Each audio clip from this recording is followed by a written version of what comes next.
አሁን ሰሞኑን ሰይጣን መግቢያን የሚያጣው መግቢያ መድረሻ ለምን ሰው ሁሉ ይጾማላ ከሚጾመው ሰው አፍ እሳት ይተፋበታል ይላል አይኑን ይወጋዋል ስለዚህ ጾም ሲመጣ ሰይጣን መድረሻ ያጣ ድል ይነሳ ትጾማላችሁ አትጾሙ ግን እየጾምን ነው በእውነት ስለዚህ እጾማለሁ በሉ እስኪ አለመጾሜን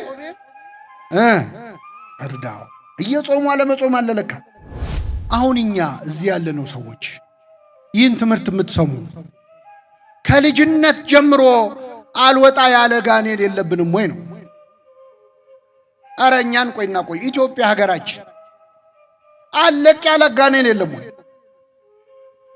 አንዴ ወደ እሳት አንዴ ወደ ውሃ ይጥለዋል አይደል ይሄን ልጅ ሀገራችን ኢትዮጵያን አንዴ ወደ እሳት አንዴ ወደ ውሃ የሚጥላት ምንድነው አንዴ ፍቅር በፍቅር ሆነን እፍ ብለን አገር ያዝንላል አንዴ ደግሞ እርስ በርስ እንጋደላል አንዴ ወደ ውሃ አንዴ ወደ እሳት የሚጥላት እቺን ሀገር ምንድነው መቼ ነው የሚቆመው የዚች ሀገር ደም ያቺ ሴት 12 ዓመት ደም ፈሰሳት የክርስቶስን ጨርቁን ነክታ ደሟ ምን አለ የኢትዮጵያ ደም ስንት ዓመት ፈሰሰ ምመና የሀገራችን ደም መቼ ነው የሚቆመው ከኛ መሃል አንድ በእምነት የክርስቶስን ቀሚስ የሚይዝ ሰው ጠፋ ማለት ነው እንዳትመራ አመረኝ በስመ አብ ወወልድ ወመንፈስ ቅዱስ አሐዱ አምላክ አሜን ክቡራን አበው ሊቃውንተ ቤተ ክርስቲያን መምህራን ወንድሞች ዲያቆናት ምእመናት ሁላችሁ በእግዚአብሔር ሰላምታ እንደምናመሻችሁ አሜን ምህረት ቸርነቱን አብዝቶ እስከዚህ ሰዓት ያደረሰን በእድሜያችን ላይ የዛሬዋን ዕለት ይህችን ሰዓት የጨመረልን ከእናታችን ከመቤታችን ከቅድስት ድንግል ማርያም ኪዳነ ምህረትን የተቀበለችበት ዓመታዊ ክብረ በዓል በረከት ረድኤት እንድንሳተፍ በዚህ ቅዱስ ስፍራ የሰበሰበን የአባቶቻችን አምላክ ልዑለ ባሕሪ እግዚአብሔር ስሙ የተመሰገነ ይሁን። እንደ እግዚአብሔር ቅዱስ ፈቃድ በሚኖረን አጭር የትምህርት ጊዜ በማቴዎስ ወንጌል ምዕራፍ 4 ከቁጥር 3 ላይ ተጽፎ በሚገኝ ኃይለ ቃል መነሻነት የእግዚአብሔርን ቃል እንማራለን። የትምህርታችን ርዕስ የሚሆነው ሰው ከእግዚአብሔር አፍ በሚወጣ ቃል ሁሉ እንጂ በእንጀራ ብቻ አይኖርም በሚል ርዕስ ይሆናል። ለአባቶቻችን ለነቢያት፣ ለአባቶቻችን ለሐዋርያት፣ ለአባቶቻችን ለሐዋርያውያን አበው ለሊቃውንት በጉባኤያቸው ተገኝቶ ምስጢሩን ጥበቡን ገልጦ ያስተማረ አምላካችን እኛንም በቸርነቱ እንዲያስተምረን እንዲመክረን እንዲገስጸን የእርሱ ቅዱስ ፈቃድ ይሁንልን። ከዚያ ወዲያ ኢየሱስ ከዲያብሎስ ይፈተን ዘንድ መንፈስ ወደ ምድረ በዳ ወሰደው። 40 ቀንና 40 ሌሊትም ከጾመ በኋላ ተራበ።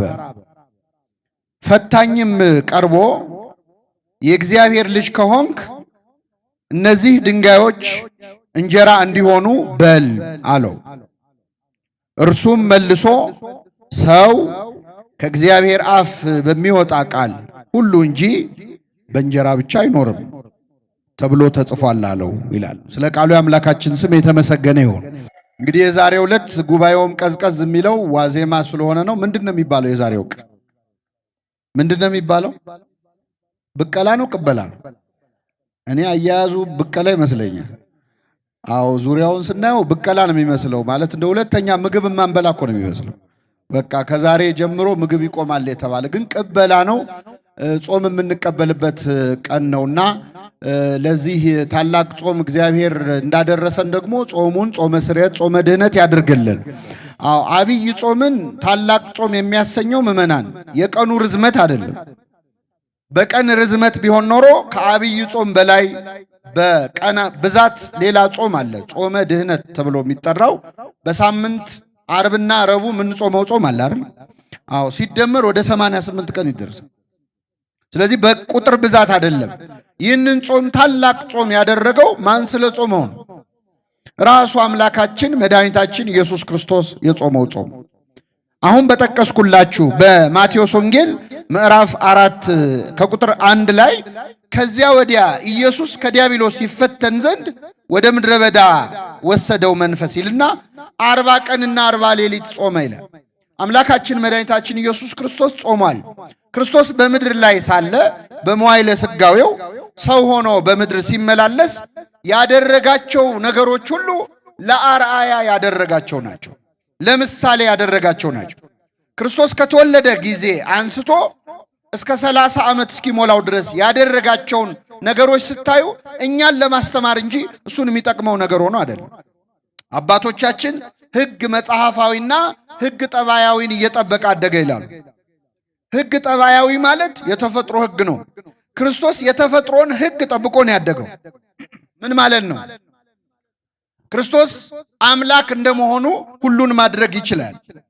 ነገር ግን ከድንግል ማርያም ከተወለደ በኋላ የተፈጥሮን ሕግ ጠብቆ ቀስ በቀስ ነው ያደገው። በጥቂት በጥቂት አደገ።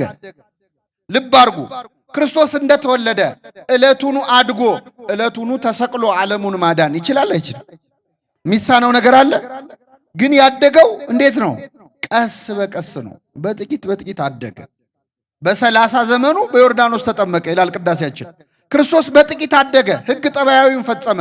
ምንድን ነው የሚያስተምረን? በጥቂት ማደግን ነው የሚያስተምረን። አሁን ሁላችንም በጥቂት ማደግ እኮ አንፈልግ። የሰው ጸባይ አንዱ ዛሬውኑ የሆነ ቦታ መድረስ ነው። ብዙ ሰዎች በአንድ ቀን ባለ ሀብት ቢሆኑ፣ በአንድ ቀን ቢነግሱ፣ በአንድ ቀን ሰማይ ላይ ቢደርሱ አይጠሉም። በጥቂቱ ማደግ የሚባል ነገር ብዙ ሰው ላይ የለም። ለዚህ ነው ዓለማችን የምትበጠበጠው። በአቋራጭ የሆነ ነገር ላይ መድረስ ነው የምንፈልገው። እየቻለ ክርስቶስ ሁሉን ማድረግ እየቻለ በጥቂት በጥቂት ምን አለ? አደገ። ቀስ ብሎ ነው ያደገው። ምን ሲለን ነው? ቀስ ብላችሁ ደጉ ነዋ። በጥቂት በጥቂት ደጉ ነው። ማንም ሰው ተፈጥሯዊ በሆነ መንገድ ነው፣ ናቹራል በሆነ መንገድ ማደግ አይፈልግም። ይሄ እድገት ስላችሁ ስጋዊውን አይደለም። እሱ ወደድንም ጠላንም ቀስ ብለን ነው የምናድገው። ግን በሌላ ህይወታችን፣ በማህበራዊ ህይወታችን፣ በትምህርታችን፣ በስራችን፣ በንግዳችን፣ በህይወታችን ቀስ በቀስ ማደግን የመሰለ መልካም ነገር የለም። ሰው ቀስ በቀስ ማደግን ቢያምን ኖሮ ሰራተኛው ተግቶ ሰርቶ የሆነ ደረጃ ላይ ይደርሳል። ሰዎች በአቋራጭ መሄድ ነው የሚፈልጉ። ስለዚህ ሕግ ጠባያዊን ፈጸመ። ሁለተኛ ሕግ መጽሐፋዊን ፈጸመ። አሁን እሱ መጽሐፋዊ ሕግን ያወጣው እሱ ነው። የኦሪትን ሕግ የሰራው እሱ ነው። ሐጋጌ ሕግጋት እሱ ነው። ሕግን የፈጠረ እሱ ነው። ለራሱ ሕግ ግን ተገዢ ነበረ። ሕግ መጽሐፋዊንም ጠበቀ ይላሉ አባቶቻችን። ይሄ ደግሞ ለእኛ ምንድን ነው የሚያስተምረን? ማንኛውንም ሕግ ደግሞ እንድንጠብቅ ነው። እኛ እኮ አጋጣሚውን ካገኘን ምንም ሕግ አንጠብቅም እኮ፣ ወረፋ እንኳን አንጠብቅም። ሌላውን ትታችሁ ከኔ ጋር ናችሁ ምእመናን? አሁን የኢትዮጵያ ሕዝብ እኮ አንዱ ችግራችን ወረፋ ላይ አስቀድሙኝ በማለት ነው ሰውን በጠበቅ ምን በጠበቅ ሰልፍ እንኳን በአግባቡ ሰው መሰለፍ አይፈልግም። የተገኘውን ሕግ ፖሊስ ከሌለ ከመጣስ ወደ ኋላ አንል። ምንም አይነት ሕግ ምድራዊ ሕግጋት በሙሉ ትራፊክ ከሌለ የትራፊክ ሕግ እንጥሳለን። የትም ቦታ ሄደን ሕጉን ጥሰን ቀዳሚ መሆን ነው የምንፈልገው። ሕግ መጽሐፋዊ መጠበቅ አንፈልግም። ክርስቶስ ሕግ ጠባያዊ ብቻ አይደል፣ ሕግ መጽሐፋዊን ጠበቀ። ከዚያስ እያንዳንዱ ያደርገው የነበረው ነገር ለአራያ ነው፣ ለምሳሌ ነው። አንደኛው ጾም ነው። ምን ይላል ወንጌሉ ሲጀምር? ከዚያም ወዲያ ይላል። ከምን ወዲያ? ከተጠመቀ በኋላ ክርስቶስ በባሪያው በዮሐንስ እጅ በትሕትና በዮርዳኖስ ወንዝ ወርዶ ከተጠመቀ በኋላ ከዲያብሎስ ይፈተን ዘንድ መንፈስ ወደ ምድረ በዳ ወሰደው። እስቲ ከኔ ጋር በሉ፣ መንፈስ ወደ ምድረ በዳ ወሰደው። ምንድን ነው ወደ ምድረ በዳ የወሰደው? መንፈስ ነው። መንፈስ ቅዱስ ማለት ነው። ቅዱሱ የእግዚአብሔር መንፈስ ወደ ምድረ በዳ ወሰደው ይላል። ክርስቶስ ከተጠመቀ በኋላ በዲያብሎስ ይፈተን ዘንድ ይላል። ዲያብሎስ የተጠመቁ ሰዎችን ይፈትናል፣ ክርስቲያኖችን ይፈትናል። ከተጠመቅክ በኋላ በዲያብሎስ መፈተን አይቀርም። ቤተ ክርስቲያን ለምንድን ነው ፈተና ማያጣት፣ ሁልጊዜ መከራ ማያጣት ካላችሁ የእግዚአብሔር ቤት ስለሆነች፣ አካሉ ስለሆነች። ክርስቲያኖችስ ለምን ይፈተናሉ ካላችሁ ስለተጠመቁ ነው። ስንጠመቅ የእግዚአብሔር ልጅነት የመንፈስ ቅዱስ ጸጋ በእኛ ላይ ያድራል። ያን ጊዜ ዲያብሎስ ይፈትናል። ያላመኑትን ያልተጠመቁትን የእኛን ያህል አይፈትናቸውም። ዓለም ላይ ብትሄዱ የትም ሀገር ተሳደው መከራ የሚቀበሉት ኦርቶዶክሳውያን ናቸው።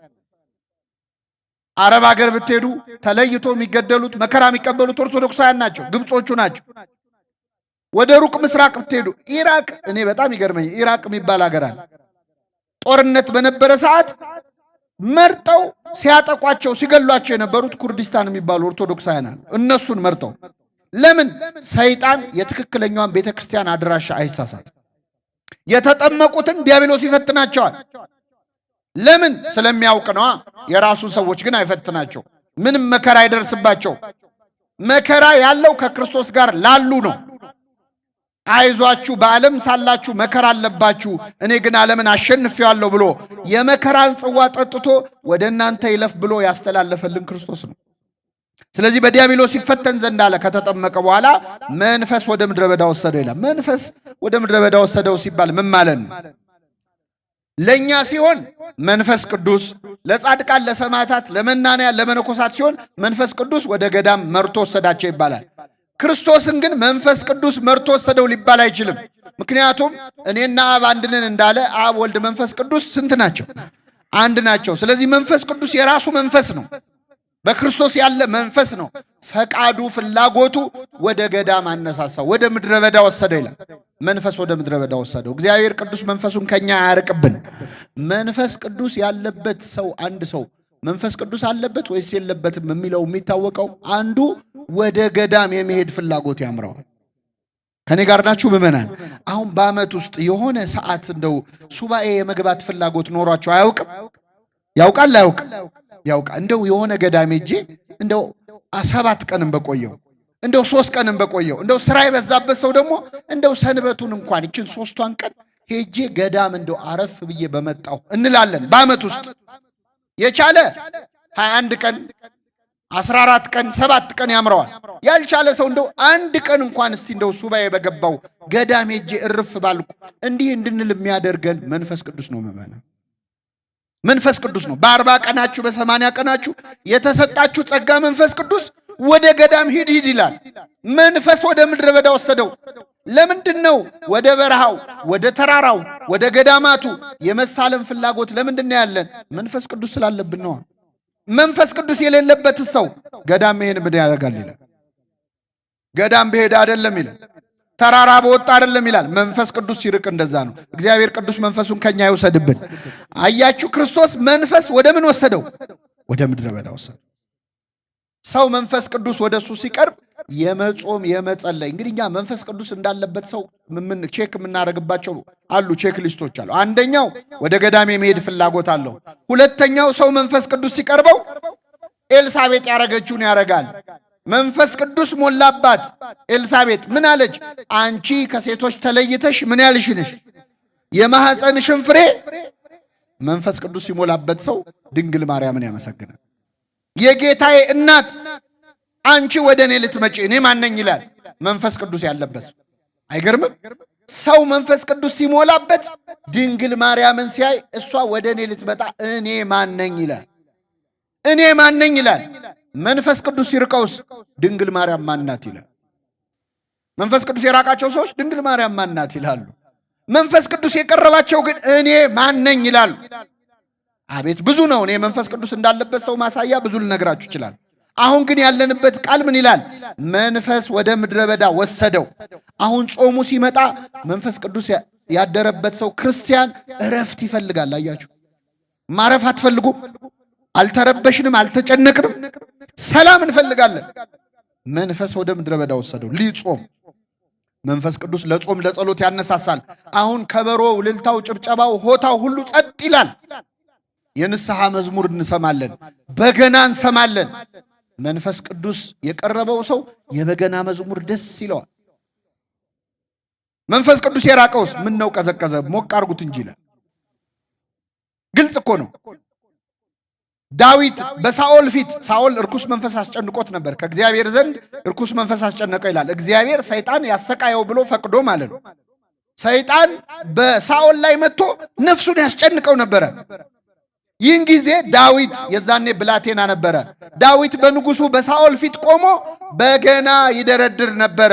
በገና ሲደረድር ሳኦል ላይ ያለው እርኩስ መንፈስ ከሳኦል ይርቅለት ነበር፣ ይረጋጋ ነበር። ወዲያው ግን ይበሳጭና ሳኦል መልሶ ዳዊትን ለመግደል ጦር ይወረውራል። ለዘመረ ዘማሪ ቃለ ሕይወት ያሰማልን፣ ዝማሬ መላእክት ያሰማልን ነው የሚባለው አይደለ? ሳኦል ግን ጦር ሰብቆ ይወረውርበት ነበር። ለምን? መንፈስ ቅዱስ ስለራቀው ነው። ዳዊት ይህንን ስላየ ምን አለ? ቅዱስ መንፈስህን ከኔ ላይ አትውሰድብኝ። እግዚአብሔር ቅዱስ መንፈሱን ከኛ ይውሰድብን። አያችሁ፣ አሁን ወደ ቤተ ክርስቲያን ለመምጣት ለመሳለም፣ ለመጸለይ፣ ለመጾም ፍላጎት ያደረብን ለካ በ40ና በ80 ቀን የተሰጠን ጸጋ መንፈስ ቅዱስ ከኛ ስላልተለየ። ምንም ኃጢአተኞች ብንሆን፣ ምንም በደለኞች ብንሆን፣ ርግብ እኮ መንፈስ ቅዱስ በርግብ አምሳል የሚመሰለው ለምንድን ነው የሚለውን አባቶች ሲያስተምሩ ርግብ ብታባረራት ጎጆዋን እስካላፈረስክባት ድረስ ጥላህ አትሄድም።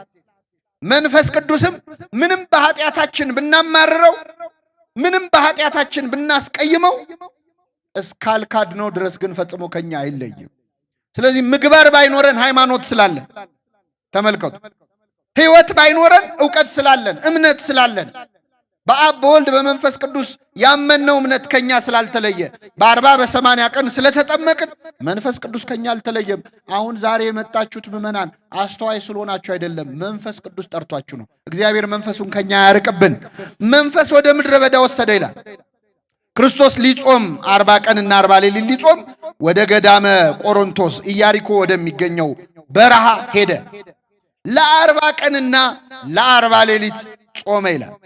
ክርስቶስ የጾመው ምዕመናን ለስንት ቀን ነው? ለ40 ቀንና ለ40 ሌሊት ያለ ማቋረጥ ማለት 40 ቀንና 40 ሌሊት ነው ክርስቶስ የጾመው። ከዚያም በላይ ልጾም ቢል ይችላል አይችልም? ይችላል። ግን ከዚያ በላይ ቢጾም ሰው አልሆነም ማለት ነው፣ አምላክ ብቻ ነው የሚሉ መናፍቃን መንገድ እንዳይከፍትላቸው ሰዎች ሆነው የጾሙትን ሌሎች ነቢያት የጾሙትን ቀን መርጦ ለ40 ቀንና ለ40 ሌሊት ጾመ። ከሱ በፊት ሙሴ 40 ቀንና 40 ሌሊት ጾሟል። ኤልያስ 40 ቀንና 40 ሌሊት ጾመዋል ነቢያቱ። ስለዚህ ያንን ቀን መርጦ ክርስቶስ ለ40 ቀንና ለ40 ሌሊት አምላከ ነቢያት ሆኖ ሳለ የነቢያቱን አሰረ ፍኖት የነቢያቱን አራያ ተከትሎ ለ40 ቀንና ለ40 ሌሊት ጾመ። ከዛ በኋላ ተራበ ነው የሚለው። 40 ቀንና 40 ሌሊት ግን መጾም እንዴት ለሰው ይቻለዋል? ከኔ ጋር ናችሁ ምዕመናን? አሁን አንዳንድ ሰው ክርስቶስ 40 ቀን ነው የጾመው፣ እኛ 55 ቀን ለምን ጾማለን ይላል። እኛ ቀድሞ ከፊትና ከኋላ ያሉት አጽዋማት ሌላ ስለሆኑ ነው። ሌላም ብዙ ምክንያት አለ፣ ግን እሱን አይደለም እኔ የማነሳላችሁ። አሁን እውነት 40 ቀንና 40 ሌሊት ጾሙ ብትባሉ ትችላላችሁ? እየሰማችሁ ነው? እስቲ ያለማቋረጥ 40 ቀን ጾሙ ብትባሉ ትችላላችሁ? አንድ ልጅ ሞክሮታል፣ ይገርማቸዋል። አንድ ልጅ ወደ ገዳም ሄደ፣ እንዲህ አብይ ጾም ላይ እስቲ ልጹም ገዳም ላሳልፍ ብሎ መንፈስ ወደ ምድረ በዳ ወስዶት መንፈስ ቅዱስ መርቶት፣ ያው መቼስ ሰይጣን አይመራው ሄደ እና ሄደና ወደ ገዳሙ ገብቶ አባቶችን ምን አላቸው?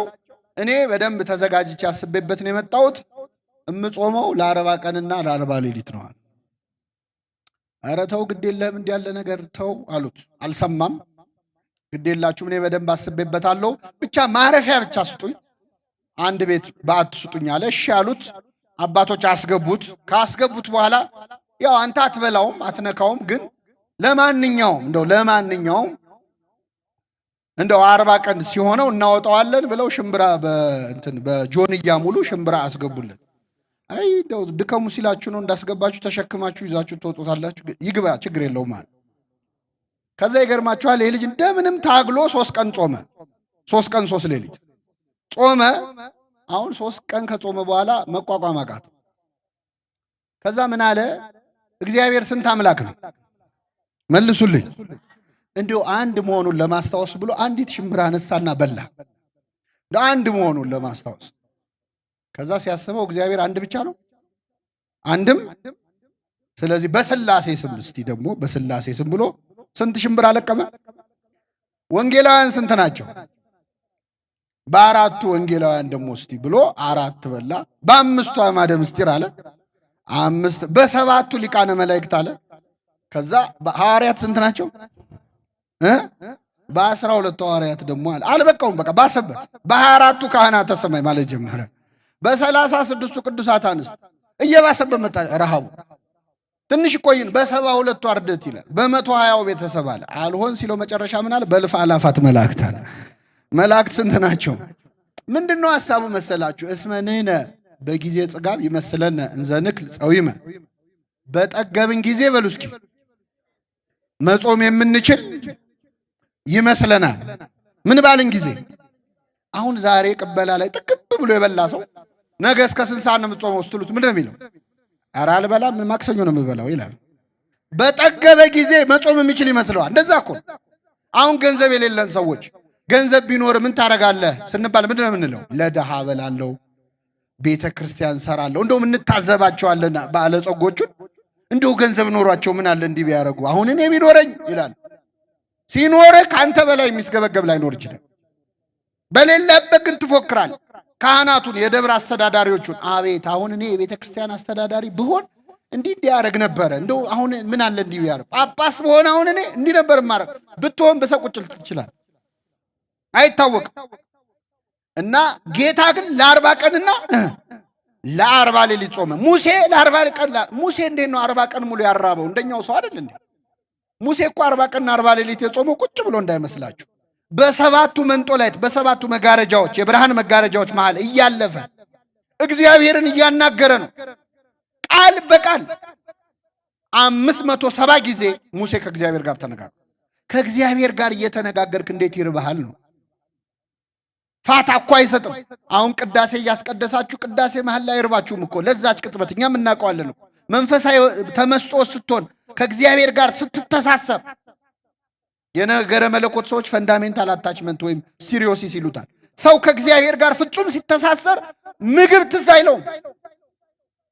ሌላ ዓለም ላይ ነው ያለው። ስጋው ጸጥ ይልና ነፍሱ ብቻ ትለመልማለች፣ አክቲቭ ትሆናለች። ስለዚህ ከእግዚአብሔር ጋር ስትተሳሰር ምግብ መቼ ትዝ ይላል? 40 ቀን 40 ሌሊት የጾመው ሙሴ ቁጭ ብሎ ሆዱን እያሸ ረሃብ እያሰበ አይደለም፣ ከእግዚአብሔር ጋር ነበረ። አሁን እኛ የሚርበን ከማን ጋር ስላልሆንን ነው? ከእግዚአብሔር ጋር ስላልሆንን ሰዓት እያየን እንጾማለን። የዛሬው ቀን ደግሞ አይሄድም እንላለን። ከእግዚአብሔር ጋር ስትሆን ግን ሰዓቱ ትዝ አይልም። ኤልያስስ 40 ቀን 40 ሌሊት ጾመ። እንዴት ቻለው? ኤልያስማ ለ40 ቀን የሚበቃ ምግብ በልቶ ነው። ኤልያስ ዛፍ ስር ቁጭ ብሎ አዝኖ እያለ የእግዚአብሔር መልአክ ሊቀ መላእክት ቅዱስ ፋኑኤል እመቤታችንን የመገበው ቅዱስ ፋኑኤል ተገለጠለት። የምትሄድበት መንገድ ሩቅ ነውና ተነስተ ብላ አለው። ቀና ብሎ ሲያይ ከፊቱ ምግብና መጠጥ ተቀምጧል። ተነሳና በላ። ትንሽ እንደበላ እንቅልፍ ወሰደው፣ ደከመው፣ መልሶ ተኛ። መልአኩ ቀሰቀሰው። የምትሄድበት መንገድ ሩቅ ነውና ተነስተ ብላ አለው። በላ። ሶስተኛ ተኛ፣ ቀሰቀሰው፣ በላ። በዚያ ምግብ ኃይል እስከ እግዚአብሔር ተራራ 40 ቀንና 40 ሌሊት ሄደ ይላል። ስለዚህ ጥርግ አድርጎ በልቶ ነው። ለስንት ቀን የሚሆን ምግብ? ለ40 ቀን የሚሆን ምግብ። ይሄንን ምግብ እግዚአብሔር ይስጠን። ስጋዊ ምግብ እንዳይመስላችሁ። ሰው ነፍሱ ስትጠግብ ስጋው አይረባው። አሁን እኛ ነፍሳችን ስለ ራባት ነው ስጋችን በጣም የሚያሸንፈን። ምግብ አምጡ አምጡ የሚለን ለዛ ነው። የኤልያስም የሙሴም አምላክ ክርስቶስ ደግሞ ለ40 ቀንና ለ40 ሌሊት ጾመ። ከዚያ በኋላ ተራበ ይላል። ባይርበው ኖሮ ሰው መሆኑ አይታወቅምና ለአጽድቆተ ትስብእት ይላሉ አባቶቻችን። ሰው መሆኑን ለማሳየት ተራበ። ፈታኝም ቀርቦ ይላል ሰይጣን ቀረበው ክርስቶስ። ከ40 ቀን ከ40 ሌሊት ጾም በኋላ ሰይጣን ፈተነው። ከዛ በፊት አልፈተነውም ማለት አይደለም። የማርቆስ ወንጌልና የሉቃስ ወንጌል ላይ ሄዳችሁ ይህንኑ ጥቅስ አንብቡት። ማርቆስ 1:12 እና ሉቃስ 4:1 ላይ የማርቆስ ወንጌል ላይ ምን ይላል መሰላችሁ? 40 ቀንም በዲያብሎስ እየተፈተነ ይላል። 40 ቀንም በዲያብሎስ ምን እያለ? ስለዚህ ሲጾምም ሰይጣን እየፈተነው ነበር። ከጾመ በኋላስ መጣና ፈተነው ይላል ማቴዎስ ወንጌል ላይ። ሉቃስ ወንጌል ላይ ደግሞ ሰይጣን ፈትኖት ከጨረሰ በኋላ ለጊዜውም ተወው ይላል። ለምን ተወው? ለጊዜው። ስለዚህ እየጾመ እያለ ፈትኖታል፣ ጾሞ ሲጨርስ ፈትኖታል። ከዛ በኋላም አልተወውም። ለጊዜው ነው የተወው። ሰይጣን ለጊዜው ነው የሚተወን። በነገራችን ፈትኖ ድል ስትነሳው እስቲ ሌላ ደግሞ ስልት ልቀይር ብሎ ይሄዳል እንጂ ሰይጣን እኛን ከመፈተን አያውቁም። ስለዚህ በዲያብሎስ ሊፈተን ቀረበ፣ ሰይጣን ፈታኝ ቀረበው ይላል። ምን አለው? የእግዚአብሔር ልጅ ከሆንክ እነዚህ ድንጋዮች እንጀራ እንዲሆኑ በላ ነው። በጣም ይገርማል። እስቲ በሉ የእግዚአብሔር ልጅ ከሆንክ እነዚህ ድንጋዮች እንጀራ እንዲሆኑ በል። የማን ልጅ ከሆንክ? የእግዚአብሔር ልጅ ከሆንክ። እዚህ ላይ ምናልባት አሁን ሰይጣን ዲያብሎስ ክርስቶስን ፈተነው ሲባል እንዴት ክርስቶስን እንዴት ደፍሮ ሊፈትነው ይችላል ብላችሁ አስባችሁ አታውቁ? እናስባለን። ሰይጣን መስቀል ይፈራል አይፈራም? ይፈራል አይደል? ጠበል ይፈራል አይፈራም? ክርስቶስንስ አይፈራም? ይፈራል አይፈራም? መስቀልን የሚፈራው ማን ተሰቅሎበታል ብሎ ነው? ክርስቶስ አይደለ? ጠበልን የሚፈራው ማን ባርኮታል ብሎ ነው? ታዲያ ክርስቶስን እንዴት ቀርቦ አናገረው? እንዴት አናገረው? ደግሞ ማናገር መሰላችሁ? ና ይህንን ድንጋይ ዳቦ አድርግ፣ ና እዚህ ላይ ላውጣህና ተራራ ላይ ከዚህ ተወርወር፣ ና ይህንን ልስጥህ እያለው ነው። እንደው ሰይጣን እንደዚህ አይነት ድፍረት፣ እሱስ ደፋር ነው፣ ግን እንዴት ቻለው? የሚጠይቀውስ ጥያቄ እንዴት ነው ካላችሁ፣ እኔ ባጭሩ ልንገራችሁ። ሰይጣን ክርስቶስን ሲፈትነው ክርስቶስ የእግዚአብሔር ልጅ መሆኑን አላወቀም። አምላክ መሆኑን ገና አላወቀም። ይህን ካላወቃችሁ ይሄ ታሪክ ግራ ያጋባችሁ። ሰይጣን በትክክል ክርስቶስ አምላክ መሆኑን ያወቀው በዕለተ ዓርብ መስቀል ላይ ነው። እስከዚያ ድረስስ ይጠራጠር ነበር። እመቤታችንን ቅዱስ ገብርኤል መጥቶ እነሆ ትጸንሻለሽ ወንድ ልጅ ትወልጃለሽ ብሎ ያበሰራትን ብስራት ሰይጣን አልሰማም። ቅዱስ አግናጢዮስ የተባለው በመጀመሪያው ክፍለ ዘመን ከነበሩ አባቶች የአንጾኪያው አትናቴዎስ ምን ይላል? አግናጢዮስ ምን ይላል? ሰይጣን ከተሰወረበት ነገሮች አንዱ የገብርኤል ብስራትና የድንግል ማርያም በድንግልና መጽነስ ነው። ሰይጣን የሚመስለው ክርስቶስ የዮሴፍ ልጅ ነው የሚመስለው። ከዮሴፍ የተወለደ ነው የሚመስለው። በወንድ ዘር የተወለደ ተራ ሰው ምናልባት እንደው መሲህም ሲሆን ደግሞ ከጻድቃን አንዱ ከነቢያት አንዱ ነው የሚመስለው። አምላክ መሆኑን ሙሉ በሙሉ አላወቀም። መጠራጠር ግን ጀምሮ ነበረ። መቼ መሰላቸው የተጠራጠረው? ክርስቶስ በዮርዳኖስ ወንዝ ላይ ሲጠመቅ ድምፅ ከሰማይ መጣ። የምወደው ልጄ ይህ ነው፣ ልጄ የሚል ድምፅ ሰማ። የእግዚአብሔር ልጅ የሚል ቃል ሰማ። የእግዚአብሔር ልጅ የሚለው ቃል ሁለት ትርጉም አለው። አንደኛ እኛ ሁላችን የማን ልጆች ነን? እንደዚህ አይነት ትርጉም አለው። ስለዚህ የእግዚአብሔር ልጆች እንባላል። የእግዚአብሔር ልጅ ተብሎ ግን በነጠላው ከተነገረ ክርስቶስ ወልድ ነው። ወልደ እግዚአብሔር ማለት ምን ማለት መሰላችሁ? የእግዚአብሔር ልጅ ማለት እግዚአብሔር ማለት ነው። የሰው ልጅ ሰው ነው። የእንስሳም ልጅ የእግዚአብሔር ልጅ እግዚአብሔር የባህሪ ልጁ ማለት ነው። ስለዚህ ሁለት ትርጉም አለው እና የእግዚአብሔር ልጅ ወይም እግዚአብሔር አብ ሲናገር ሰማ። የምወደው ልጅ ይህ ነው ሲባል ሲሰማ እንዲህ የእግዚአብሔር ልጅ ነው እንዲህ ብሎ ተጠራጠረ። ግን ምን ለማለት ነው የእግዚአብሔር ልጅ የተባለው? እንደ ሁሉም እስራኤላዊ ወልደ ዘበኩር የበኩር ልጅ እንደተባሉ እስራኤላውያን ነው የእግዚአብሔር ልጅ የተባለው ክርስቶስ ወይስ የእግዚአብሔር የባህሪ ልጅ ነው? የማይደረግም። እስቲ ለማንኛውም አለና መጠራጠር ጀመረ። ክርስቶስ ሲጠመቅ 40 ቀን 40 ሌሊት ከጾመ በኋላ ሰይጣን ሊፈትነው መጣ። ሊፈትነው ሲመጣ የመጀመሪያዋ ጥያቄ ምንድነች? አሁን አስብያቸዋለሁ። የማን ልጅ ከሆንክ? አይሰማም። አያችሁ፣ ጨንቆታል ማለት ነው ሰይጣን። የእግዚአብሔር ልጅ ነው አይደለም የምትለዋ ነገር ከንክነዋለች። እንዳገኘው የመጀመሪያው ጥያቄ የማን ልጅ ከሆንክ ነው። ከሆንክ የሚለው ቃል ምን ያሳያል? ከሆንክ ማለት ምን ማለት ነው? መጠራት ነህ ወይስ አይደለህም? የእግዚአብሔር ልጅ ከሆንክ እነዚህን ድንጋዮች ዳቦ አድርጋል። ክርስቶስ ክብር ምስጋና ይድረሰው። የሚገርማችሁ የእግዚአብሔር ልጅ ነኝ አላለው፣ አይደለሁምም አላለው። ሌላ መልስ ነው የሰጠው። ሰይጣን ተረበሸ። 3 ዓመት ሙሉ ነው የተሰቃየው። በነገራችን የእግዚአብሔር ልጅ ሆይ የእስራኤል ቅዱሱ ልታጠፋን መጣህን ይላሉ አጋንንት ክርስቶስ ሲመጣ ሲያዩ። የእግዚአብሔር ልጅ ሆይ ማን እንደሆን ካውቀናል ይላሉ። አላወቁም እኮ ነህ አይደለህም ነው። ተአምር ሲያደርግ ሲያዩት ይሄማ የእግዚአብሔር ልጅ ነው አምላክ መሆን አለበት ይላሉ።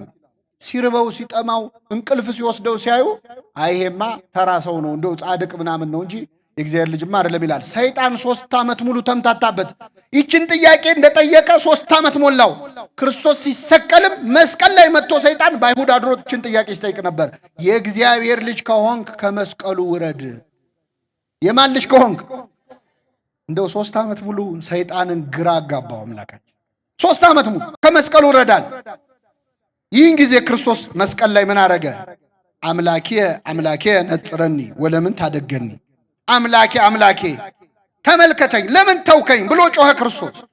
አምላኬ አምላኬ ብሎ ሲጮህ ሲያየው አይ እኔ 3 ዓመት ሙሉ የእግዚአብሔር ልጅ ነው አምላክ ነው ብዬ ስጨነቅ ለካ ሩቅ ብእሲ ነው ይኸው አምላኬ ብሎ እየተጣራ አይደል እንዴ ብሎ የሌሎች ሰዎችን ነፍስ መንጭቆ ሲኦል እንደሚጨምረው የክርስቶስን ነፍስ መንጭቆ ሲኦል ሊጨምር ወደ መስቀሉ ሲጠጋ ሰይጣን እዛው መስቀል ላይ ክርስቶስ በእሳት ዛንጅር በነፋስ አውታር ይላሉ አባቶቻችን በመለኮታዊ ኃይሉ እዛው መስቀል ላይ አስሮ ሰይጣንን አስጨንቆ በሲኦል ያሉ ነፍሳትን ነፃ ያወጣቸው አምላካችን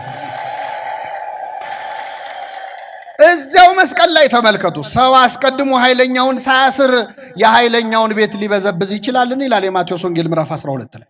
ኃይለኛውን ዲያብሎስ መስቀል ላይ አስሮ በሲኦል ያሉ ነፍሳትን ነፃ አወጣቸው። የሚገርመው መዝሙር 21 ላይ ነው ክርስቶስ አምላኬ አምላኬ ለምን ተውከኝ ያለው መዝሙር አለ። ከዛ ወረድ ብላችሁ ስታነቡት እኔ ግን ትል ነኝ ሰውም አይደለሁም ይላል። እኔ ግን ምንድነኝ? ትል የተባለ የክርስቶስ ሥጋው። ትልን አሳ አጥማጆች ምን ያደርጉታል? አሳ ማጥመድ ሲፈልጉ በመጀመሪያ አምጥተው ወደ ባህሩ ያቀርቡታል። መረቡን ሳይሆን ትሉን አይቶ አሳው ሊበላ ሲመጣ በመረቡ ምን ይሉታል? ያጠምዱታል። እኔ ግን ትል ነኝ ሰውም አይደለሁም ያለው ክርስቶስ ለዚህ ነው። ትል የተባለ ትስብእቱ ነው፣ ሥጋው ነው። ማጥመጃ መቃጥን የተባለው ማጥመጃ መረብ መቃጥን የተባለው መስቀል ነው። መረብ የተባለው መለኮቱ ነው። ሰይጣን እንደ ሥጋዊ እንደ ሩቅ ብእሲ አይቶ ሊወስደው ሲመጣ በመለኮቱ አስጨንቆ ነፍሳትን ነፃ አውጥቷል። ስለዚህ ሰይጣን ክርስቶስን አላወቀውም። ቢያውቁት ኖሮ አጋንንት የክብርን ጌታ ባልሰቀሉት ነበር ይላል። ከዚህ ዓለም ገዢዎች ከአጋንንት አንድም አላወቀውም። ቢያውቁት ኖሮ የክብርን ጌታ ምን ባላሉት። አሁን ወደ ጥቅሱ ልመልሳችሁ። ስለዚህ ክርስቶስን አላወቀውም። የእግዚአብሔር ልጅ ከሆንክ እነዚህን ድንጋዮች ምን አድርጋለሁ? ዳቧ። የማን ልጅ ከሆንክ? ይኸውላችሁ ሰይጣን አንዱ አስተሳሰቡ የእግዚአብሔር ልጅ የሆነ ሁሉ አይርበውም አይጠማውም የሚል አስተሳሰብ። የእግዚአብሔር ልጅ ከሆንክ ለምን ይርበሃል? የእግዚአብሔር ልጅ ከሆንክ ለምን ይጠማሃል? ለምን ትቸገራለህ? እኛንም እኮ እንዲህ ይለናል። አንቺ ክርስቲያን አይደለሽ? አንተ ክርስቲያን አይደለህ? ቤተ ክርስቲያን ሁሌ ትሳለም የለ ትጸልይ የለ ታስቀድስ የለ ትቆርብ የለ ለምን ይርበሃል? እስቲ የእግዚአብሔር ልጅ ከሆንክ ለምን ትቸገራለህ? ይሄ የሰይጣን አስተሳሰብ። እኛ ራበንም ጠማንም አጣንም አገኘንም የማን ልጆች ነን? የእግዚአብሔር ልጆች። ኪሳችን ውስጥ ባለው ገንዘብ አይደለም የእግዚአብሔርን አባትነት የምንለቀው። አንዳንድ ሰዎች ገንዘብ ሲያገኙ ባረከኝ ይላሉ። ገንዘብ የሌለው ሰው የተረገመ ነው እንዴ? ብናገኝም ብናጣም ብንበላም ብንራብም የማን ልጆች ነን? የእግዚአብሔር ልጆች። ተመልከቱ፣ ከጥቅማችን ጋር እናያይዘው። እንዲህ ካሰብክ እግዚአብሔርን አባትነቱን አላመንክም ማለት። ቢያጣም ቢያገኝም አባት ነው አይደለም? ነው አይደለም? ጥሩም ቢሆን መጥፎም ቢሆን አባት ነው በሥጋ በመንፈሳዊውም ምዕመናን። እንዲህ ከሆንክ ለምን ትቸገራለህ? ሰይጣን ይፈትናቸዋል። አሁን እንደዚህ ይመጣና ሰይጣን እንግዲህ ሁሌ እባብ እየሆነ አይመጣም። ይህን መጠበቅ አለባቸው። ስልት ይቀይራል። የተነቃ ነገር አይደግምም አይደለ? ሁሌ እባብ አይሆንም። ወደኛ ሲመጣ በጓደኞቻችን ይመጣል፣ በዘመዶቻችን ይመጣል። አሁን አንቺ እንደው በእውነት እግዚአብሔርን ሕግ እየጠበቅሽ እንዲህ ቤተክርስቲያን እየተመላለሽ እየጾምክ እየጸለይክ እያስቀደስክ እየቆረብክ አሁን እንዲህ መሆን ነበረብህ እንደው እግዚአብሔር እኮ እንደው ብሎ ከእግዚአብሔር ያጣላናል። ሰይጣን ነው ከነዚህ ሰዎች ጋር ሆኖ እየተናገረ ያለ። እኛ የሰለስቱ ደቂቅ እምነት ነው ያለን። የምናመልከው አምላክ ከሚነደው እሳት ሊያድነን ይችላል። ባያድነንም ግን ላቆምከው ምስል አንሰግድም። ባያድነንም ተመልከቱ፣ እኛን ስላላዳነን አዳኝ አይደለም እንዳትላል። እውነተኛ እምነት ማለት ኮንዲሽናል የሆነ ነገሮች ሲመቻቹልህ እግዚአብሔር አለ፣ ነገር ሲበላሽብህ በዙፋን የለም የምትል ከሆነ አንተ በእግዚአብሔር አታም። ስለዚህ ክርስቶስን መጥቶ የእግዚአብሔር ልጅ ከሆንክ ድንጋዩን ዳቦ አድርጋል። አንድ በሉ። ሁለተኛ የእግዚአብሔር ልጅ ከሆንክ እነዚህን ድንጋዮች ዳቦ አድርግ። እስኪ በሉ እነዚህን ድንጋዮች ዳቦ አድርግ። እስቲ ለራበው ሰው አንድ ተለቅ ያለ ድንጋይ ዳቦ ቢሆን ይበቃዋል አይበቃው? ይበቃዋል አይበቃው? አንድ ትልቅ ድንጋይ አይበቃው? አይበቃችሁም እንዴ? ርቧችኋል መሰለኝ። ይበቃዋል አይበቃው? እንደው ግዴለ ይሄንን አትሮንስ የሚያህል ድንጋይ አይበቃው? ለራበው ይበቃዋል? ያው ይበቃዋል እንዴ። ይህን የሚያህል ዳቦ ከበላችሁማ በእውነት ጸበል ተጠበቁ አይደል? ይሄማ ሌላ መንፈስ አለ ማለት ነው ውስጣችሁ። እችን አትሮንስ የሚያህል ድንጋይ ዳቦ ቢሆን ይበቃል አይበቃል? ይበቃል። ሰይጣን ግን ይችን ድንጋይ ወይም ያንን ድንጋይ ዳቦ አድርጋል አይደለም ያለ፣ እነዚህን ድንጋዮች ዳቦ አድርግ ነው። ስስት የሚያስተምረው ሰይጣን አያችሁ። እነዚህን ድንጋዮች መካከለኛው ምስራቅ እኮ ድንጋይ ነው የሚበዛው፣ እንደው አገሩን ዳቦ አድርገው ማለት ነው ባጭሩ። ሰይጣን ሌላው የእግዚአብሔር ልጅነትህን ከጥቅም ጋር እንድታያይዝ ያስተምርሃል። አንድ ሁለተኛ ስግብግብ እንድትሆን ያስተምራል። ከሚበቃህ በላይ እንድትመኝ ያስተምራል። እነዚህን ሁሉ ድንጋዮች ዳቦ አድርገህ መብላት እንዲያምረን። ዓለማችን ላይ አሁን የዓለም ሕዝብ አብዛኛው ይራባል፣ ይቸገራል፣ በድርቅ በረሃብ በጦርነት ይሰቃያል። ተንደላቀው የሚኖሩ ደግሞ ከ1000 በታች የሆኑ ጥቂት ሰዎች አሉ። የዓለም ሀብት እነሱ ኪስ ላይ ነው ያለው፣ በጥቂቶች እጅ ነው ያለው። ቢበተን እኮ ለዓለም ይበቃል፣ ግን ስግብግቦች ናቸው። ለምን? እነዚህን ድንጋዮች ዳቦ አድርጎ መብላት ውስጣቸው ስላለ። ብዙ ሀብት ኖሯቸው አሁንም መጨመር ነው የሚፈልጉት። ያለው የበለጠ ማግኘት ይፈልጋል። ብዙ የተቸገራል አይልም። ይሄ የሰይጣን አስተሳሰብ ነው፣ ስስት ማለት ነው።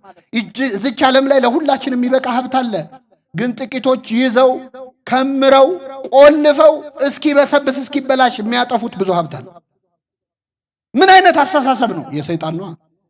እነዚህን ሁሉ ድንጋዮች ዳቦ አድርግ። ሌላው ድንጋይ ዳቦ ማድረግ ተአምር ነው፣ መንፈሳዊ ኃይል ነው፣ መንፈሳዊ ጸጋ ነው። ሰይጣን ለክርስቶስ እያለ ያለው ምንድን ነው?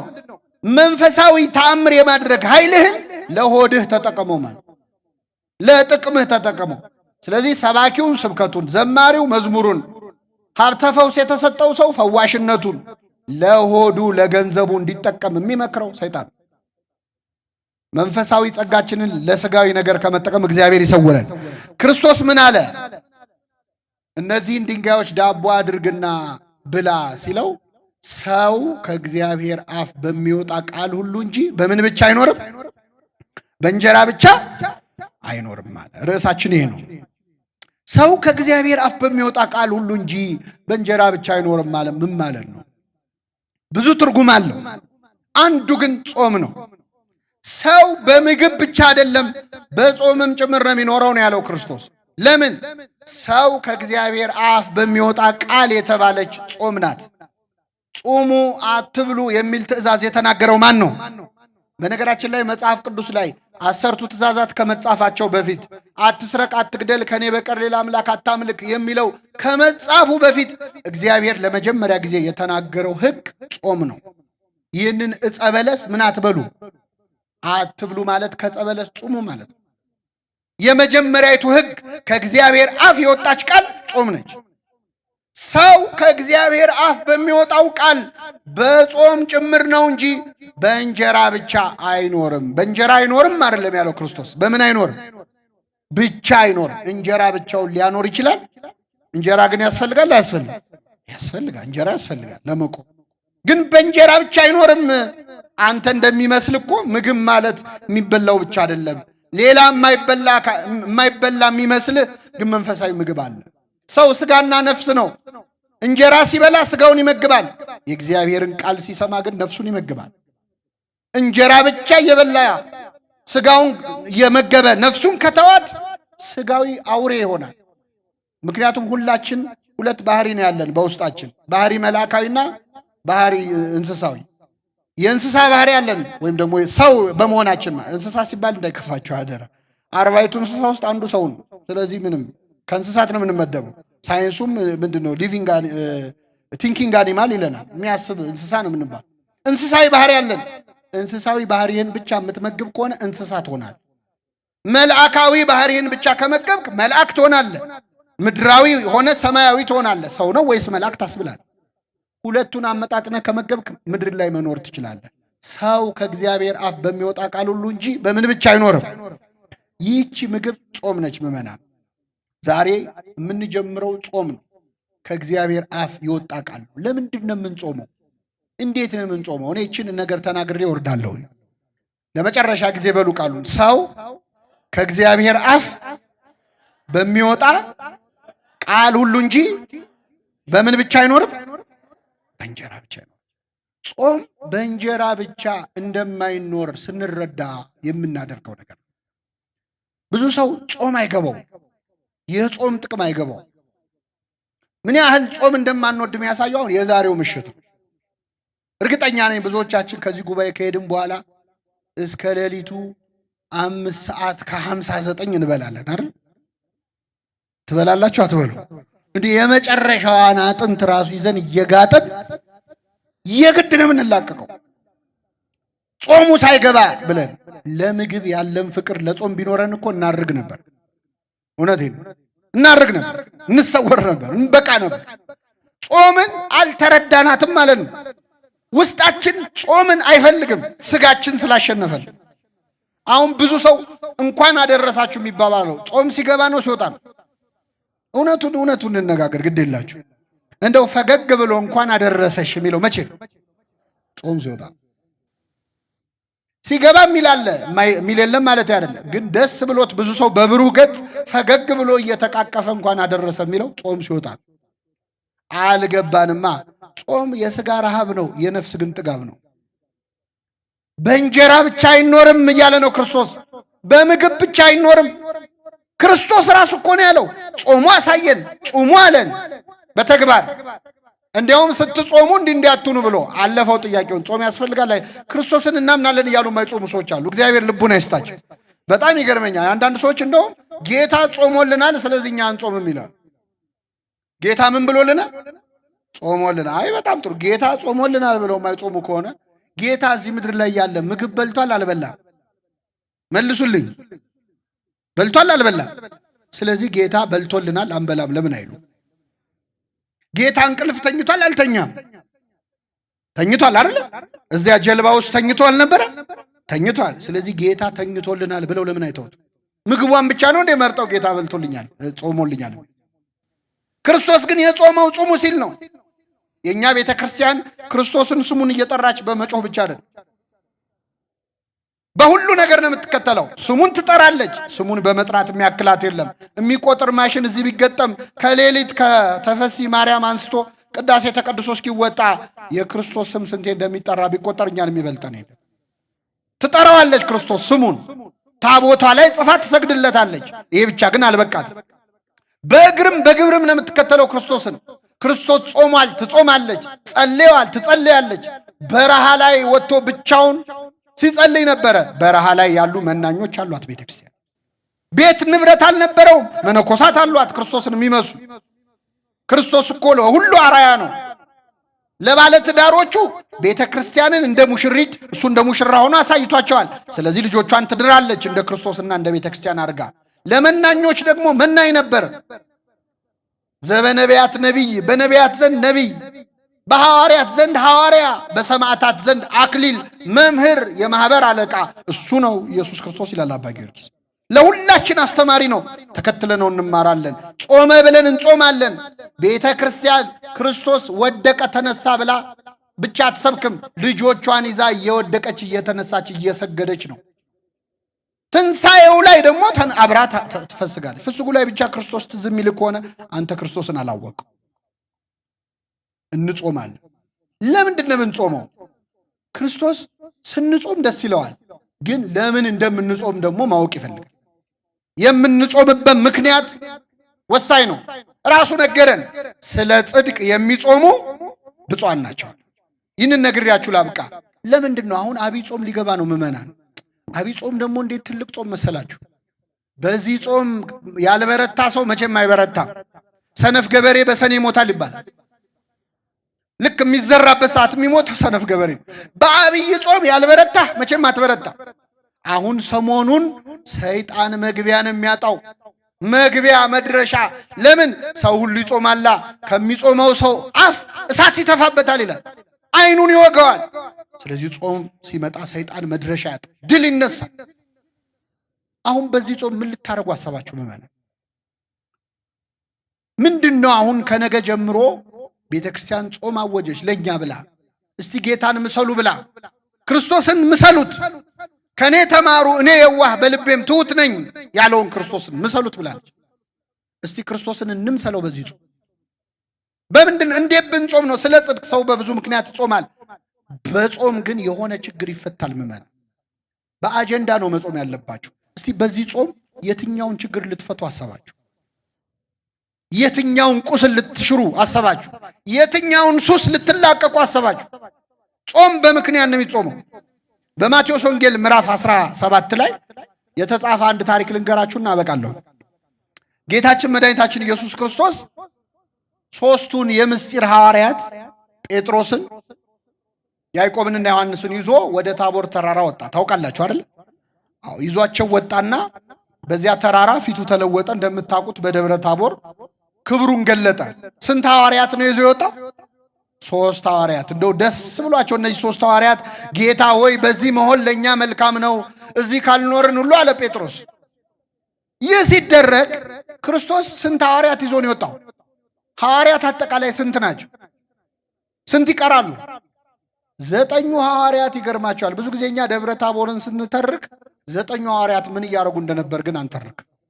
እዛ ብርሃን እየበራ ደስ ሲላቸው 9 ሐዋርያት ችግር ውስጥ ነበሩ። በጣም ከፍተኛ ችግር ውስጥ ነበሩ። ምንድነው ችግራቸው? 9 ሆነው አንድ ሰውዬ ልጁ በጋኔን ተይዞበት እርኩስ መንፈስ ያለበት ልጅ ያለው ሰው ልጁን ይዞ መጥቶ እባካችሁ ፈውሱልኝ አላቸው ለ9 ሐዋርያት። የሚገርማችሁ ይህንን ጋኔን 9 ሐዋርያት በዚህ ቢሉት በዚያ ቢሉት ውጣ ቢሉት ምን ቢሉት አልወጣም ማለት። ስንት ሆነው እምቢ አላቸው? 9 ሆነው። ውርደት አሱ ደግሞ ጋኔኑ እንዴት አይነት ክፉ! መቼስ ጥሩ ጋኔን የለም፣ ግን ይሄ ጋኔን ደግሞ በጣም ክፉ ነው። ምንድነው ክፋቱ ካላችሁ? አይሰማም፣ አይናገርም። ምን አይልም? አይሰማም። የት ነው ያስከው ስትለው አይሰማም። ማነ ተናገር ስትለው አይናገር። ደንቆሮና ዲዳ የሆነ ጋኔን ለ9 ወዲህ ቢሉት ወዲያ ቢሉት እምቢ አለ። አሁን ይገርማቸዋል። 9 ሐዋርያት ሽንቅቅ ብለው ተዋርደው ቆመዋል። አሁን ምዕመናን እዚህ ቀራንዮ መድኃኔዓለም አንድ ሰው ልጁ ርኩስ መንፈስ ይዞት እዚህ መጥቶ የዚህ ደብር መደበኛ ካህናት 9 ካህናት ወጥተው ውጣ ቢሉት ጋኔሉ እምቢ ቢል ምንድነው የምትሉት? ዘንድሮ እኮ ቄስ የለም አይደለም? ምን አባት የለም እኮ ነው የምትሉት። እና ህዝቡ በቃ መታዘብ ጀመረ። ጸሐፍት ፈሪሳውያን ደግሞ ደስ አላቸው። ድሮም ጋኔን ማውጣታቸው ነበር ትንሽ ያስከበራቸው አጋንን ሐዋርያቱን። እምቢ ሲል መሳቂያ ያረጓቸው። 9 ሐዋርያት ተሸማቀቁ። ይሄ ሲሆን ጴጥሮስ፣ ዮሐንስና ያዕቆብ ከጌታ ጋር ደብረ ታቦር ላይ ናቸው። ጴጥሮስ ምን ይላል? ጌታ ሆይ በዚህ መሆን ለኛ መልካም ነው። እዛ ወንድሞች ይጨነቃሉ፣ አንተ በዚህ መሆን ለኛ መልካም ነው ትላል። አንዳንደኛ ሲመቸን እኮ የሌላው ችግር አይታየም። አሁን ጌታ 3ቱን ሐዋርያት ይዞ ወረደ። ይህ ሰውዬ ሲወርድ ልጁ ይዞ ይህ ሰውዬ ቀረበ ወደ ክርስቶስ። ከኔ ጋር ናችሁ ምዕመናን? ጌታ ሆይ አለው፣ ልጄን እርኩስ መንፈስ ይዞታል። ከልጅነቱ ጀምሮ አብሮት ያደገ ጋኔን አለበት። ማታ ማታ ጨረቃ ስትወጣ በጨረቃ እያነሳ ይጥለዋል። ማታ ማታ አንዴ ወደ እሳት አንዴ ወደ ውሃ ይጥለዋል። ራሱ እንዲጎዳ ማለት ነው። እሳት ውስጥ ይጥለዋል፣ ውሃ ውስጥ ይጥለዋል። ካደገ ጀምሮ ከልጅነቱ አለቀቀውም ይሄ ጋኔን። ወደ ደቀ መዛሙርት አመጣሁት፣ ሊፈውሱት ግን አልቻሉም። ቢቻልህስ ልጄን እፈውስልኛል። ምን ቢልህስ? አይሰማም። አሁን ክርስቶስ ቢቻልህስ ይባላል። ለምን መሰላችሁ? ደቀ መዛሙርቱ ስላቃታቸው ያው መምህራቸውም የነሱ ቢጤ ነው ብሎ። አሁን ክርስቶስን ያስናቅነው እኮ እኛ ተማሪዎች እኮ ነው ምዕመናን። እኛ ስላቃተን እሱ የሚያቅተው እንዳይመስላችሁ። ቢቻልህስ ልጄን ፈውስልኝ አለው። ጌታ ምን አለ? ቢቻልህስ ትላለህ፣ ለሚያምን ሁሉ ይቻላል አለ። ይህን ጊዜ ይህ ሰው ምን አለ? አምናለሁ አለማመኔን እርዳው። እስኪ በሉ ከኔ ጋር አምናለሁ አለማመኔን እርዳው። አሁን እስቲ በደንብ ከሰማችሁ መልሱልኝ። ይሄ ሰውዬ ያምናል አያምንም? እስቲ ቃሉን እንድገመው። አምናለሁ አለማመኔን ይሄ ሰውዬ ያምናል አያምንም? ያምናል አያምንም? አምናለሁ ብሏል አላል? ያምናል አያምንም? አለማመኔን ደግሞ ብሏል። ይህ ሰው ያምናል ወይስ አያምንም? ተምታታባችሁ አይደል? እሱም እንዲህ ነው የተምታታበት። እስኪ በሉ አምናለሁ አለማመኔን በሌላ ልተርጉምላችሁ። እንደዚህ እኮ ነን እኛ እኮ ከዚህ ሰውዬ በምንም አንለይ። ታምናላችሁ አታምኑ? ግን ደግሞ አኗኗራችን እንዳመነ ሰው ነው። ስለዚህ አናምን። ትጾማላችሁ አትጾሙ? ግን እየጾምን ነው በእውነት። ስለዚህ እጾማለሁ በሉ እስኪ። አለመጾሜን እርዳው። እየጾሙ አለመጾም አለ ለካ። እስከ 9 እንጾማለን። ስጋ እንበላም፣ የሰው ስጋ ግን እንበላለን። ሰው ግን እናማለን። ሐሜት አያርግብኝ እንጂ ብለን እናማለን። እኔ ለማማት ብዬ አይደለም ብለን እናማለን። እጾማለሁ አለመጾሜን እጸልያለሁ። ትጸልያላችሁ አትጸልዩ? ግን አሁን እውነተኛ እንጸልያለን። ስለዚህ ጸልያለሁ አለመጸለየን እርዳው። ምን አሁን ለጸሎት ቆመን ስንት ነገር አይደል የምናስብ? አባታችሁ ነው ብላችሁ እስክጨርሱ ስንት ቦታ ነው ደርሳችሁ የምትመጡት? እኔ አንዳንዴ እንደውም አባታችሁ ነው ከመቼው አለቀ ብላችሁ አታውቁ? መሀል ላይ አቋርጬው ነው ወይስ እንዴት ነው ብላችሁ አታውቁ? የጸሎት መጽሐፍ ልንጸልይ እኮ መጽሐፍ ይዘን ስንት ገጽ ቀረው ብለን እንቆጥራለን እኮ አይደል? ይሄ ነገር እንደ እየጨመረ ነው እንደሚሄደው እያልም ማለት ነው። ስለዚህ እጸልያለሁ አለመጸለየን እርዳው በሉ እስኪ። እጸልያለሁ አለመጸለየን እርዳው። ቤተ ክርስቲያን እመጣለሁ፣ ቤተ ክርስቲያን አለመምጣቴን እርዳው። እንመጣለን እኮ ግን ከልባችን አንመጣ። መመላለስ እንጂ መመለስ አቃተን እኮ። እንመላለሳለን ግን አንመለስም። እንሰብካለን ግን አንሰበክም።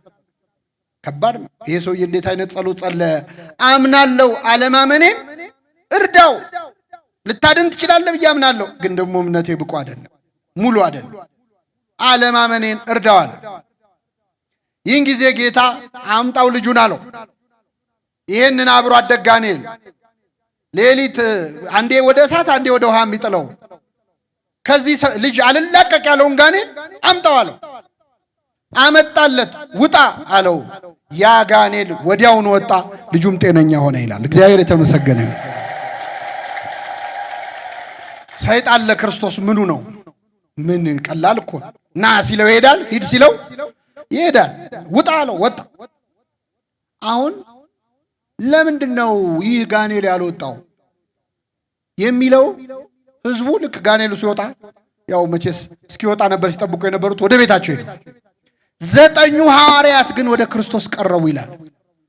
እነዛ ለ9 ብለው እምቢ ያላቸው አሉ አይደል? መጡ ወደ ጌታ። ጌታ ሆይ እኛ ልናወጣው ያልቻልነው ለምንድን ነው አሉት። በእውነት እንዴት አይነት ልመና ነው! እኛ ልናወጣው ያልቻልነው ለምንድን ነው ጌታ ሆይ? የሚያገለግል ሰው ካህን፣ የቤተ ክርስቲያን ሰው ወደ ክርስቶስ ቀርቦ መጠየቅ አለበት። እኛ ለምን አቃተን?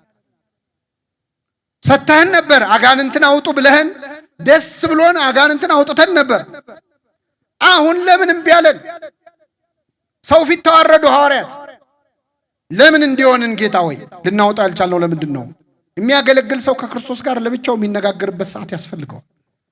ለምን አቃተኝ ጌታ ሆይ? ሰብኬ መመለስ፣ አጥምቄ መፈወስ ለምን አቃተኝ?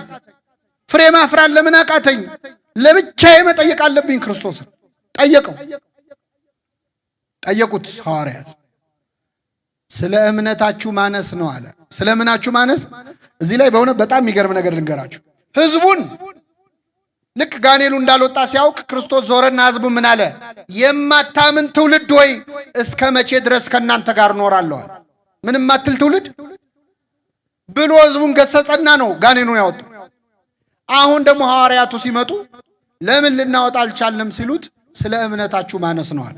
የዚህ ልጅ ጋኔል ያልወጣው በማን እምነት መጉደል ነው? በህዝቡ ነው ወይስ በሐዋርያቱ? በሁለቱም ነው። ሐዋርያቱም እምነት ስላነሳቸው ማውጣት አልቻሉ። ሁለተኛ ህዝቡም እምነት ስለጎደለው ነው።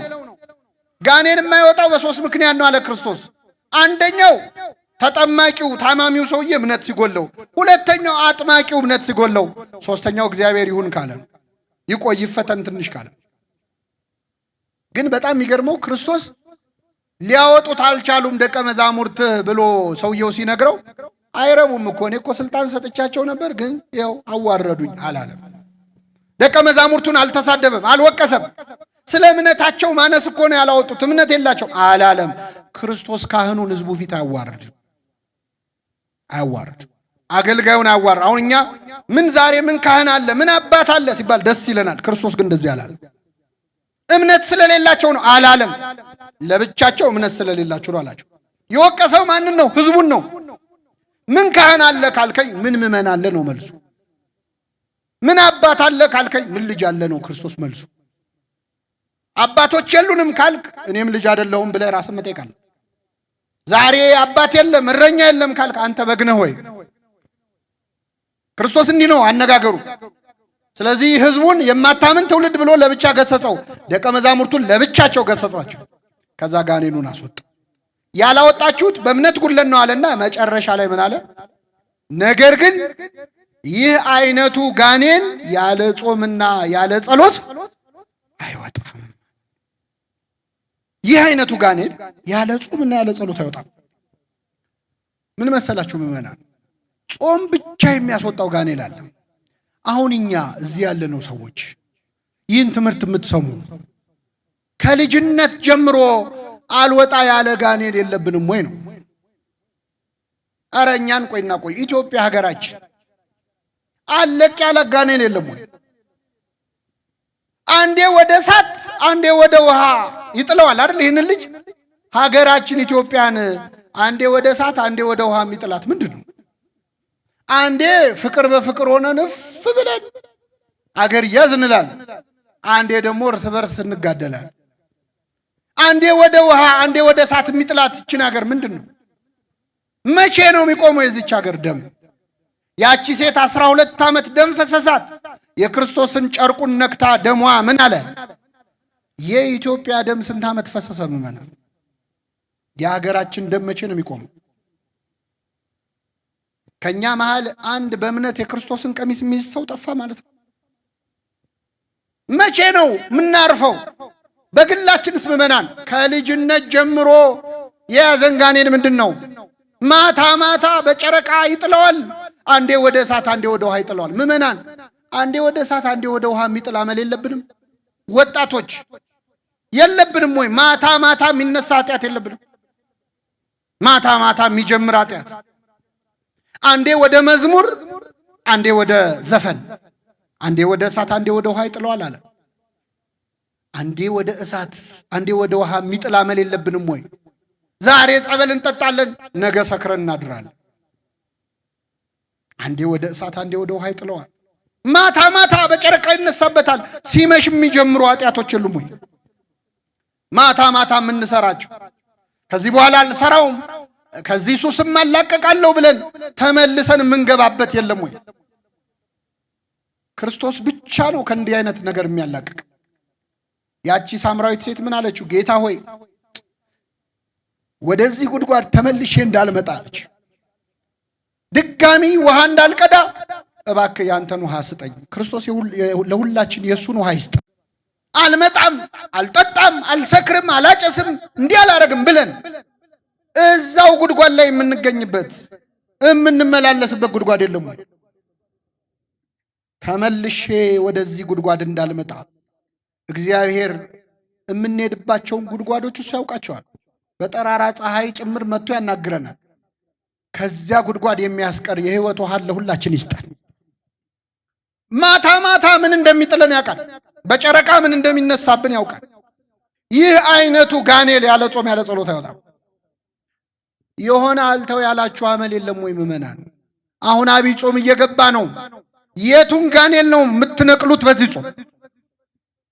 ካለ ጾም የማይወጣ ጋኔል አለብን። ከልጅነቱ ጀምሮ የተባለ አለቀን ያለ ያደገብን አመላል፣ ክፉ አመል፣ ስድብ ሊሆን ይችላል፣ ሐሜት ሊሆን ይችላል፣ ዝሙት ሊሆን ይችላል። ይህ አይነቱ ጋኔል ያለ ጾም ያለ ጸሎት አይወጣም። እግዚአብሔር ይህንን ጾም አንዳች ክፉ አመላችን የሚነቀልበት ያድርግልን። የሰማነውን በልቡናችን ያሳድርብን።